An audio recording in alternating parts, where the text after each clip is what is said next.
ఏంట్రా నీ పెళ్ళాం నువ్వు డ్యూటీకి వెళ్ళగానే డోర్లు వేసుకొని 24 గంటలు ఫోన్లో మాట్లాడుతుంది. నేను చెప్పా, మళ్ళీ అది బాధపడుతుంది. ఏంట్రా డ్రెస్సులు, బయటికి వెళ్తుంటే డ్రెస్ ఏంటి, చీర కట్టుకోమని చెప్పవా నువ్వు?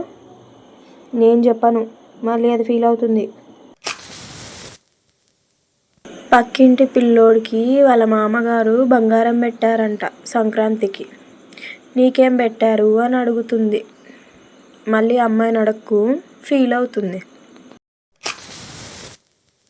ఏంట్రా నీ పెళ్ళాం అత్తయ్య మామయ్య అని గౌరవం లేకుండా మా ముందే వచ్చి కూర్చుంటుంది.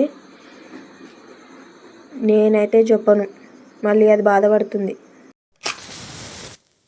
నీ పెళ్ళానికి వంట చేయడం రాదారా? నువ్వు చెప్పలేదా బాగా చేయమని? నేనైతే చెప్పా, అది ఫీల్ అవుతుంది.